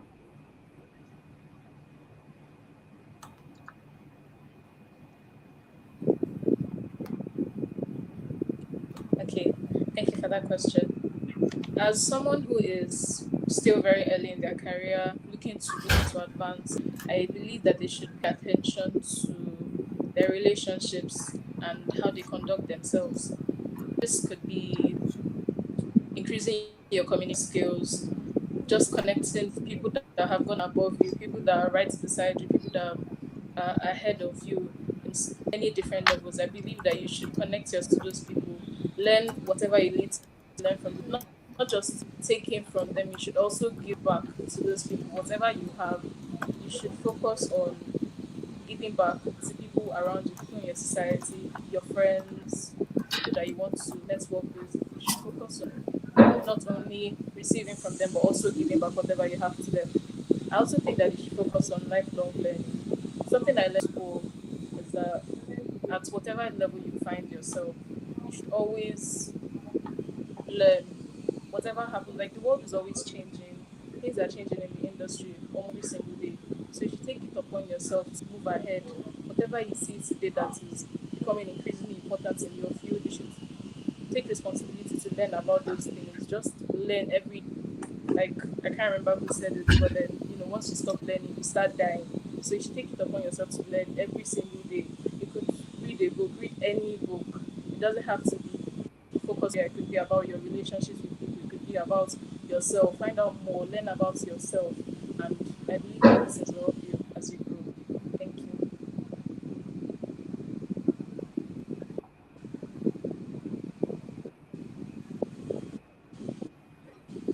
Thank you. Hello? I can't hear you. Is there something wrong? Yes, I can hear you as well. Okay, can you hear me Okay. now? Yes, yes, yes. All right. Okay. Okay. So what I was saying was that I love how Olamide puts emphasis on the relationship side of things, right? As an early professional, it can feel kind of lonely trying to navigate all the waters. But when you have people around you that are also growing and also trying to, grow in their careers, especially fresh out of university, it's helpful to have those connections around you. It's helpful to have people around you who can Yeah, relate to you and who you can relate to, especially when you're trying to go into fantastic. your exactly growing your career. So thank you very much for sharing. Dr. Thank Adora, would you you. like to add anything on that? Yes, I would. And I want to, can you guys hear me?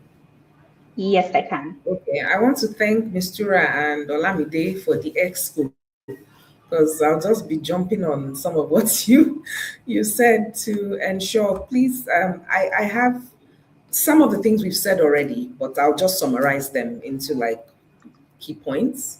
So for me, the most important priorities for young people, I've said one before, develop relevant skills, future relevant skills. I did that when I decided to do my master's in IT.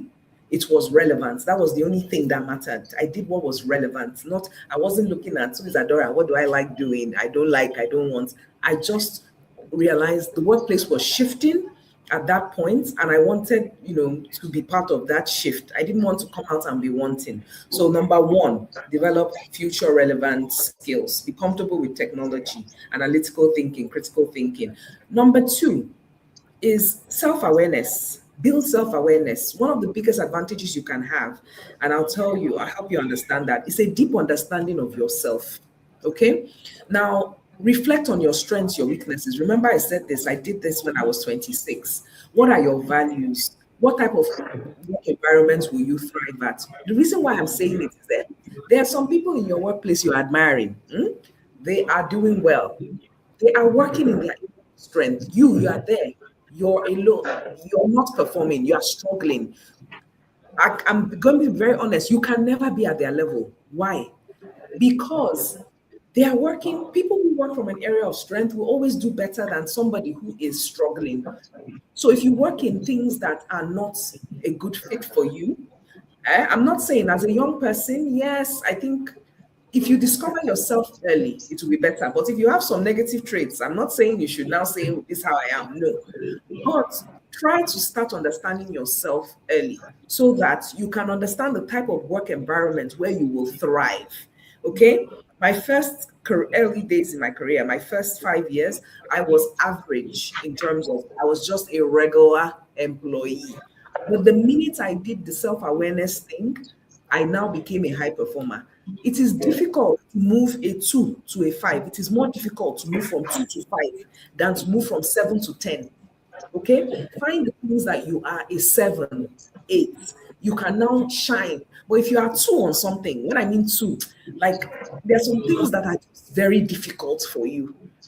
It doesn't mean you shouldn't manage your weaknesses, but your strengths, you need to know them early. If you know your strengths early, you can leverage on your strengths so much that people don't even see your weaknesses. Not that your weaknesses are not there, but you have carried your strengths to another level and it will always stand out for you.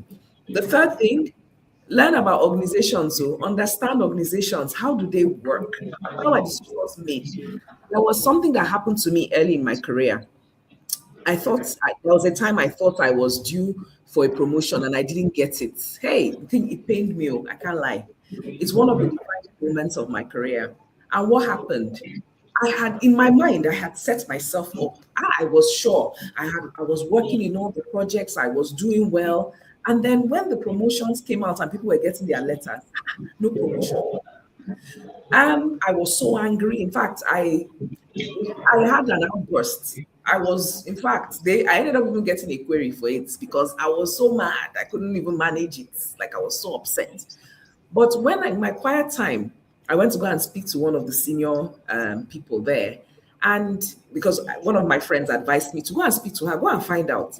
And what she told me is something that I tell people now. She listened to me and she said, Adora, you fell between the cracks. Your name came up, then nobody spoke for you. Nobody spoke on your behalf. So, what do I mean? Learn how organizations work. Okay. If you are somebody, and as long as you have people, there's politics. You must have an advocate. You must have. What did that do for me in my career? When I became head of HR, maybe because of what I had suffered, I consider it suffering in my own career. I made sure that I advocated for people. I made sure that I knew everyone in my firm. I used to do my rounds in the office. Like it wasn't such a big firm at the time. But why? I didn't want somebody else to fall between the cracks because people will make decisions about your career when you are not in the room. No, understand that that's how organizations work. Don't think that your work will just work for you, will show for you. No, your work doesn't always show for you. Sometimes it's the people who know you're working that will show for you. I'm not talking about eye service, but you need to be visible. You need to do the work, and people need to know you're doing the work. You can't be doing the work in silence. Right? You can't be popular amongst your peers. Meanwhile, the people who have make the decisions, like the senior people, the management, they don't know you or you're shy, which was part of my own problem then. Like, whenever I saw the senior people, I would not be comfortable around. But some of my mates that were partying with them, when the promotions came, they got it. So that is a career tip that I would say. Learn how organizations work, how are decisions made. How is the organization? How do they create value? But no, because it's going to affect you. And if you sit there and you're like, hey, I don't care, or don't worry, my work will speak for me, it will not speak for you, right? Another thing, which is what Olamide said, relationships, so very, very important. Careers really grow in isolation. Everything of significance that will happen to you in a company regarding your career will be built on relationships with mentors, with your peers, and maybe your professional community. Your name will be mentioned because of your relationships.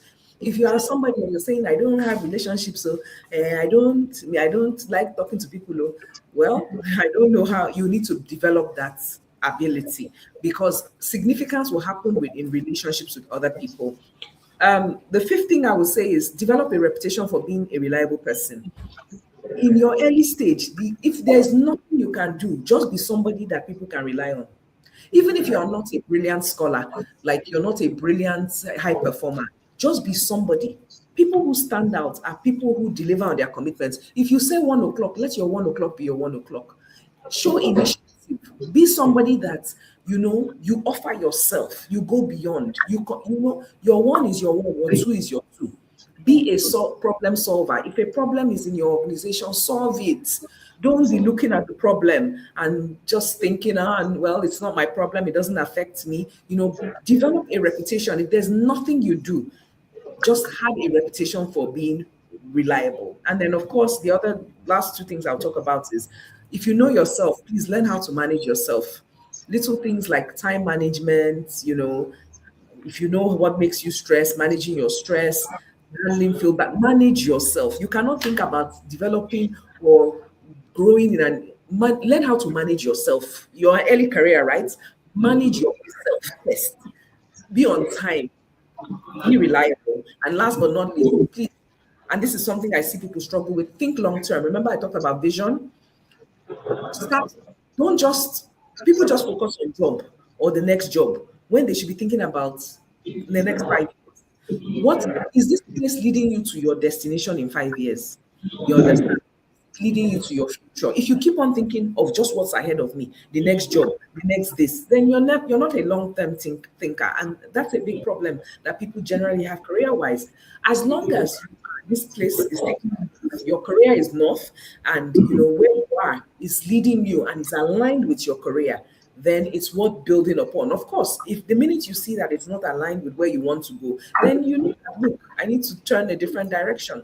So just in a nutshell, continuous learning, like I said, investing in relevant skills, developing your self-awareness, building relationships, ensuring you have a reputation for being reliable, and last but not least, a vision, having a long, thinking term in everything that you do. Thank you. Thank you very much for sharing, Dr. Adora.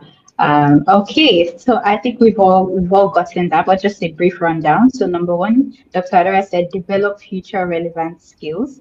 She also said build your self-awareness, know what your strengths and your weaknesses are earlier on, right? And also understand how organizations work, right? Because as you said, where there's people, there's politics, right? But you also want to have people that are speaking for you in the right rooms. It's Yep. very important. She also Very. stressed relationships. Yes, she stressed relationships and also um, like having a reputation for being reliable at an early stage, right? Maybe you're just new to the career space and you want to build that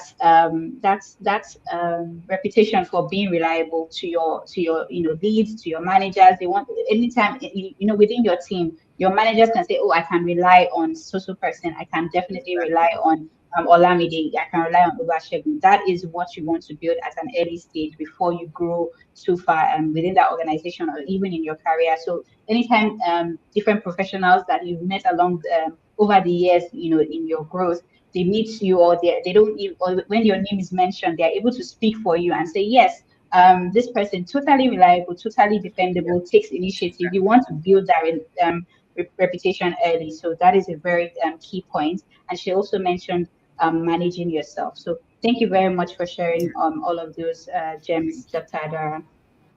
All right, I think just before we go into the questions from our audiences, again, if you have any questions, please drop them in the chat. We'll definitely go over them. But I just want to ask one question to all our three wonderful panelists today. Because of the theme of IWD, what can you tell us of one woman who has made things easy for you within your career? Maybe a woman that has done something that impacted your career positively, or that spoke for you in certain rooms. Can you just highlight that one person, that one female that did that for you? Olamide, you can go first.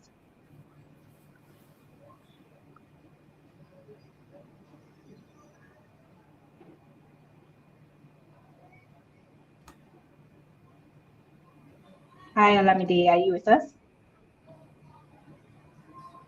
I think she's frozen. I can't see her. Yeah. Okay, I Me, think my it's a screen is network off. issue. Can you see my screen? It's not even showing here. No, we can't see you. We can't see you. Yeah. Okay, I don't know. Let me I think try it's and fix that. network. It's Okay. not All right. network. So, Oh. Mr. I'm gonna try and fix it and put it back. Okay, no problem. All right, Mr. Ra, over to you. Okay, so my issue now is that I don't have just one person. And I believe that mentioning just one person would do a disjustice to the other amazing women that have actually helped me in my career. I mean, very, very early, I've been so lucky to meet people that really helped me and very, very interested in making me grow, right from my NYC internship to my first job to my second one. So, mentioning one person would seem like actually a disservice, right? So, I don't know. Yeah, please go ahead, Sus. You can list out as many as you Okay, deem fit. okay. So I want to give a shout out to Dr. Busayo. So she when I started my internship at KPMG Nigeria, she was the head of the research team. And I mean, she was an amazing person.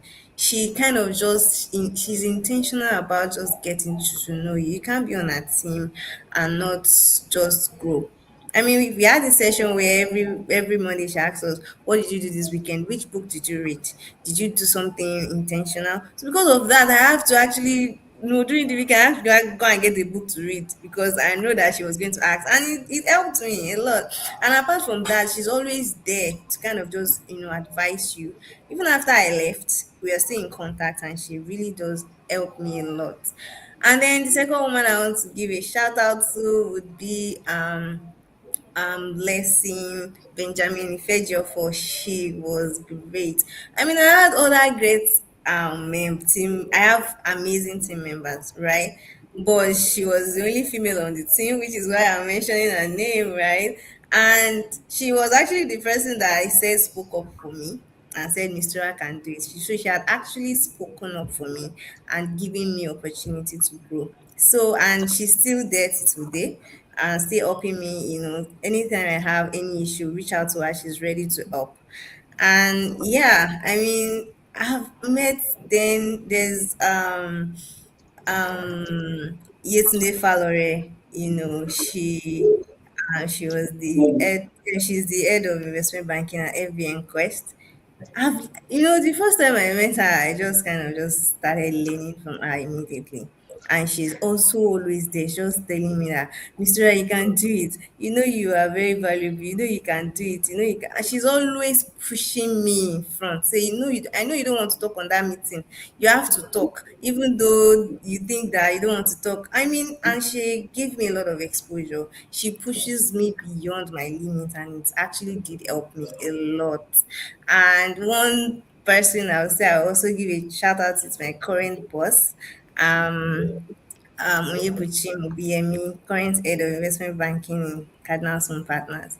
I recently joined Cardinal Stone, but I have learned a lot from her as well. She's always ready to just explain and not just give you the tax and go ahead. She's always, speaking up, and she's always like, "What do you mean you cannot call her?" And you have to, even if the person is the MD or the CEO, you have to call her, and she kind of just gives this visibility that helps, and she does that for all her teammates. So I just give shout out to all of these amazing women that I've met in my journey, and the one I would meet in the future. I mean, the men are actually very great, but because we're speaking about women here, and that's why I actually like it. Thank you. Thank you very much, Mr. All right, Olamide, we are kind of spotlighting a few women who have, supported our careers or impacted our careers positively. Do you have a few women you'd like to spotlight?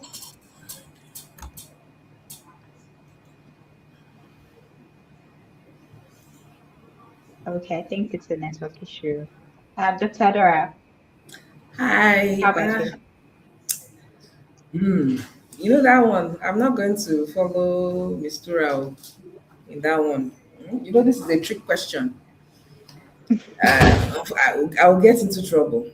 What I would just say is that what I would just say is that there have just been so many people, and I think what I would do with this time instead is to just encourage every one of us to be that type of person that really goes out of their way to help other people. I am indebted to quite a number of people, in fact, a lot of people. And I will just say this again: anything of significance that will happen to you in your career, even in your personal life, will happen through a person. If you're a person of faith, whatever your faith is, it's been a long time. I mean, angels don't come like they used to come. But the way you see angels these days, they're in human form, human beings who will help you in your journey. And that's why relationships are very key. Relationships are a two-way street. Let nobody deceive you, apart from your mother and your father. There's nobody that loves you just like that. It's like a bank account. You give, you take out of it. If you're not somebody who, so forget what people say, like it's the way the world is wired. Hmm? It's give and take. You must invest in other people. And it will also happen. If you're one of those people who thinks, I don't like calling people, um, or I don't like, speaking to people, or I'm not good with relationships, you're going to struggle yourself, because it means that when you have challenges, you don't have anyone to go to either. The way the world is, the way life is, we're supposed to help each other. Okay, it doesn't mean that everybody you help, when you help them, they help you, but that's just the way the world is. Be a helper. Help people. Don't think about what you're going to get. You don't have to think, but you will get because you helped. But if you're someone who doesn't help, and you're always thinking of who will help you, you're going to struggle. And if you know, there's some people who will get this and some people who will get that. Be an investor in other people. Always want the best for other people, and watch how people will always come to help you in whatever situation you find yourself, whatever difficulty you find yourself. Just be a helper, and you will always receive help. Thank you. Thank you very much for sharing, Dr. Adora. To All mention right. them, I talk to them privately. I don't need to, you know, Mm-hmm. Totally understand. one by one, but they know you know who you are. Mhm. Thank you very much, Dr. Adora. Okay, I'm not sure if Olamide is with us right now. I think she's experiencing network issues. But okay, so we have some questions in the chat. So Arrow Festa says, how do you balance career growth, family, and interpersonal relationships? And how do you make every areas of life work successfully? It's Mr. Ra, would you like to take that? Well, I'm still figuring that out myself. I would say that the best Okay. person that can answer that would be Dr. Adora, because I mean, Ah, he's, uh, okay, okay, he's okay. I like was looking very forward experienced. to I was looking forward to your answer, Mr. I've been stealing all your insights. Okay. Well, I mean, okay, you yeah. go. Answer the one you Yeah, can I mean, answer, so I'll now I take it from actually there. want to learn from Dr. Adora, because that space is where I also am trying to figure out, especially in my industry, like, personal life, career growth, and trying to balance everything is very, very tricky. As I said, for you to grow, you have to do beyond what is being given to you, right? Yeah. And what is being given to me currently is a lot. So now I want to actually go beyond that. So it's kind of just very tricky. So I would love to learn from Dr. Yeah. Adora on that, right? Olamide is back. Can we hear from Olamide? Yeah, I think you had a Hi, question. Olamide. Yes. So, would you like to spotlight a few women who have impacted your career or your growth so far? And you don't Okay, have to so name names, far, but a notable yeah. persons. Go ahead. Go ahead. Sorry. Okay, so far, someone that has really impacted my career is a lecturer. His name is Dr. Ezemoke. Has taught me a lot about putting myself out there and being more open to connecting with people and building relationships with people that I wouldn't have built relationships with otherwise. She was the one that kind of guided me on my journey to becoming a financial modeler and supported throughout the journey. So I'm really grateful to her. I think she's one person that has really impacted my career growth. Hmm. All right. Thank you very much for sharing. All right. So, Dr. Adora, you Thank wanted you. to take the question? Yeah, the question was on balancing. Yes. Okay. Balancing Okay. career, growth, and family. Yes. Yeah, I think one thing that we have to be very honest here about is that um, we're all intelligent people here. Hmm? Something will give. You can't be at two places in one time. If you're at work, you're not at home. That's the truth. Let no one deceive you. Okay, but what we'll probably be doing is working on strategies that will help you. And some strategies will work for you depending on your profession, And some strategies will not work for you because you don't have that flexibility. One thing that has helped me, and it's this is where you see a lot of women, okay? What helps women with balancing work and home is flexibility in their workplace. My children, when they come back home, they're used to seeing me, okay? So I can work full time. And then if I was at home now, you just see, you might hear something or you might hear somebody, right? That's why when we think about workplaces, if you want a woman to thrive and she has a family, you're going to give her some flexibility. Because when the environment is inflexible, it's very, very difficult for women to balance. You can't balance it, something will give. So, because if you are traveling and you're far away and you're doing late nights, you're not at home. Your children cannot be in the office at midnight. It's impossible, right? So that's the first thing. It's difficult to balance, but it's easy to integrate. Okay, I do a lot of traveling with my family, even work trips. I've taken my family to places that they did not think they would go because I'm integrating my work and my life. I think out of the box. I don't think like normal people. I might be going for a conference and we'll use that time and it will end up being a holiday for everybody. But I am the one who has the business I want to go. You understand? So I've found ways, but all of it, when I look at it, the balance comes from integrating my work and my life. It is very difficult to do it with a workplace that is not flexible. And that's why you see women making hard decisions like quitting. Now, of course, if you're not going to quit and you can't integrate, what else can you do? You can you can recruit helpers. What do I mean by recruit helpers? Most successful women, they have a whole team behind them. Okay. There are women I know that they hire their PA, like they have PAs. It's not their office executive or the assistant. Oh. There's a level you will get to, and the way your work is. If you are a serious person, you will be using your salary to be paying other people.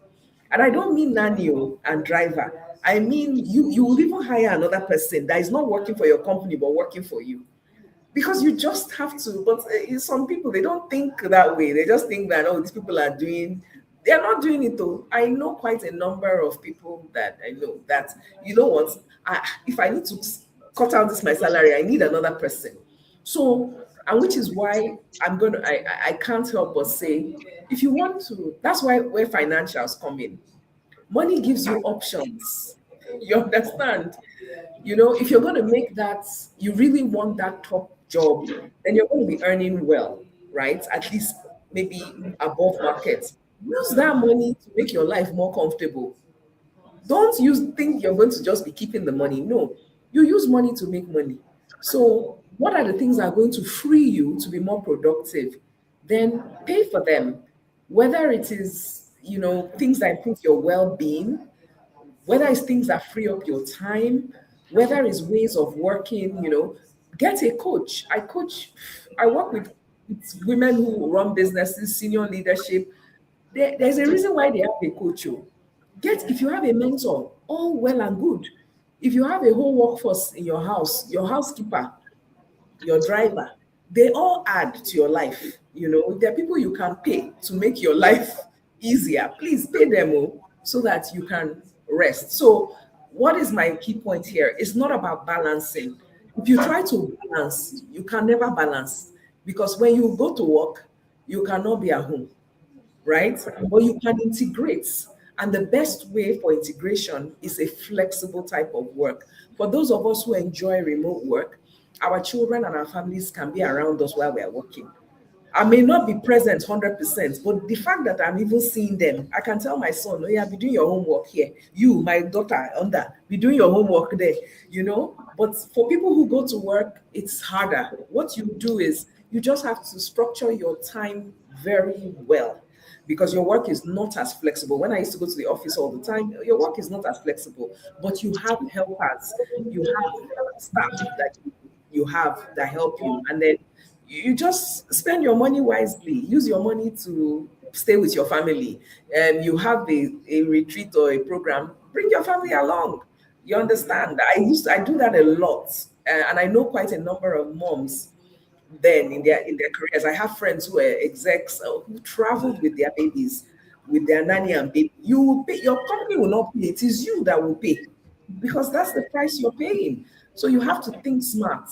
If you want to maintain that career, you have to do things that are out of the box. Yeah, but you know you're just doing you. You're not looking left, you're not looking right. You're just doing you, and you're doing what's the best for you and your family. And of course, if you're not married, I have to say this one. If you're the best thing that you can have, ask any successful woman, if a supportive spouse. If your spouse is not supportive, I'm sorry, it's I don't know how you're going to do it. Because the moment you have a problem with a spouse that is not supporting your career, everything is gone. I'm sorry, it just doesn't work. Because imagine your husband complaining about your work and he's not supporting you and you're traveling. The next thing is that the marriage is going to break down. I've seen it happen all the time. A lot of successful women, they either have very extremely supportive spouses or they are single. When I mean they are single, they're either not married or they are divorced or they are married single. You know, married single, the ones that they're just still married, but technically they are not married. So to me, one of the best things that anyone is choose your spouse wisely if you've not entered. Because if you marry a man or you have a spouse or a partner that it doesn't support your vision and your career, oh my gosh, if it was hard, it will be 10 times harder. So please, that's the best advice I can give anyone. Thank you. Thank you very much, Dr. Dora. Okay, I would just like to throw the question to Olamide as well. So how did you also balance, having your university studies and also taking the financial modeling academy program and also preparing to write the advanced financial modeler accreditation exam? How did you balance that while, studying? Okay, so to be very honest, at first it was hard. It was almost impossible. I had no idea what I was doing. And the only reason, okay, to start, I was supposed to write the ATS exam while in school, which would help me to write the ICANN exam. But because I had no idea how to balance everything, I put it off. So when the opportunity to write the FME was presented to me, I was so distraught. I prayed and I thought very hard about how I would do everything. But once I started learning, it became easier because it was something I wanted to do. I had to, I had a lot of sleepless nights. I had to read in the books in the night. When in the mock exam, I stayed up all throughout the Saturday night. And obviously, my school is a very Christian school, and we had church service in the morning, and I did not sleep at all. So there are some sacrifices that I had to make to ensure that I would pass it. And what helped me was that most of the time I read was during the holidays, so I was freer and I had more time to focus on it. But while in school, I had to sacrifice my time, a lot of my sleep, to be able to commit myself to what I wanted to do. Ultimately, knowing that this is something that is going to help you, motivation and enough reason to discipline yourself and make necessary sacrifices to commit to what you want to commit to. I didn't have to check my responsibilities to my academics because of it. I had to take out time. I had to plan what I wanted to sacrifice out of my time. I had to plan what I wanted to do less. I wanted to do what I wanted to do more. I made sure that I focused on both of them at the same time, and hopefully, by God's grace, it will be easier. It should be easier. It was easier for me.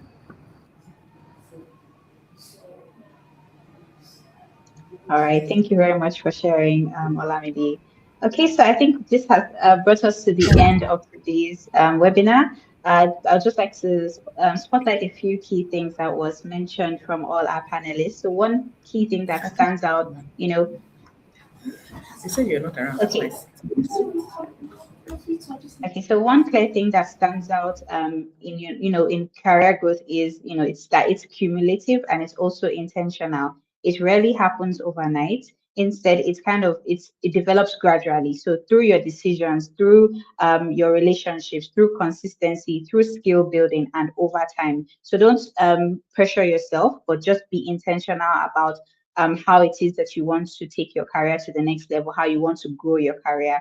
Another point that came up repeatedly is positioning yourself early, and not just positioning yourself while you are, starting up, you're building your reputation, you are learning skills that's, in line with in line with your strengths and weaknesses. And also, again, Dr. Dora made mention of, building self-awareness. So those key things are very important, especially when you are trying to grow within your career. So I would like to thank our wonderful panelists, Dr. Adora, Olamide, and Ms. Tura. Thank you so much for your time today. We really, really appreciate your presence and your insight. Thank you so much for sharing all from your, from your perspective, from your experience. We really, really appreciate it. And I'm sure our audience learned a whole lot from today's session. Would you like to have, final words just before we close? Okay, Olamide, you can go ahead.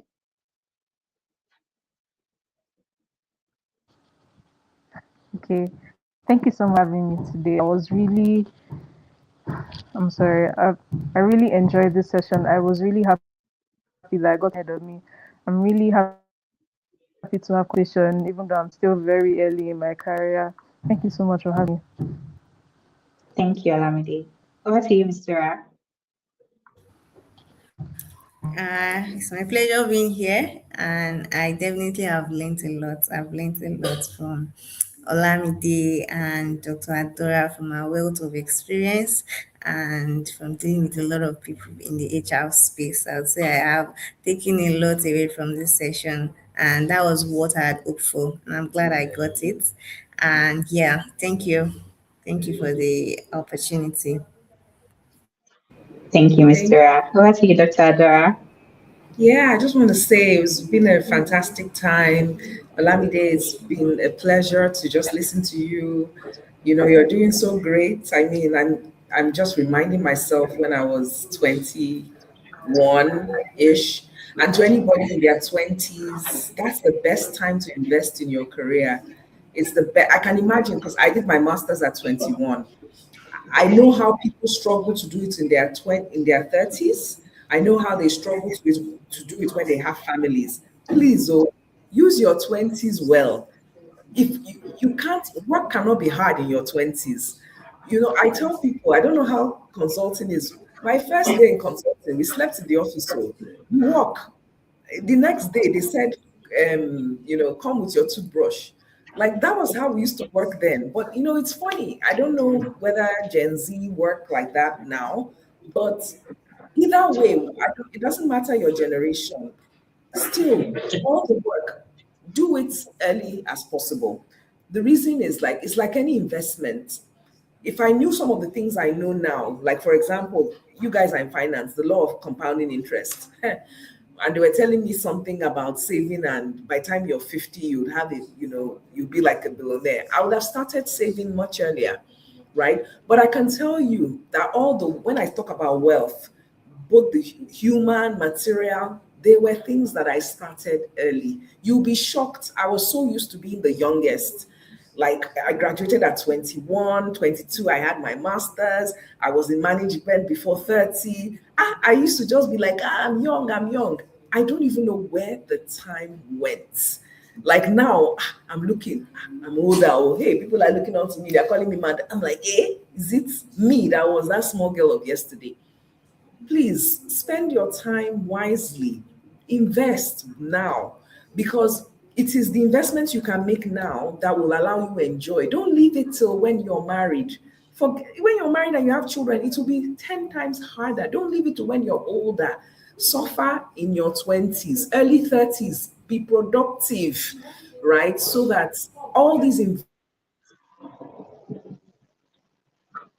everything together when you're younger, you can now do passion and my job doesn't really pay me well. That's for me, if there's anything that worked for me is the fact that I did some things early. And if some people might say they don't have the opportunity, please try your best because it will not get easier when you start having family and you start slowing down, right? Do it when you have energy. Don't wait till you are in your 40s or your 50s to do it. And Miss Tura, I've learned a lot, just listening to you. Brilliance, completely brilliant. You're wise beyond your years. it's so just good to just listen to both of you. And I mean, I honestly, I wish you guys all the very, very best in your careers. I'm looking forward to learning from you guys as well. Not just after this, so please we connect. Not doesn't end here. Thank you very Thank much. you. Thank you. Thank you very much, Dr. Adora. Okay, so and thank you to everyone who joined us today and contributed to the discussion. We hope this conversation has given you a few ideas to reflect on as you continue building your own career journey. Once again, thank you for spending this time with us, Thank you and very we wish much. you a wonderful weekend ahead. Thank you. Bye. Bye for now.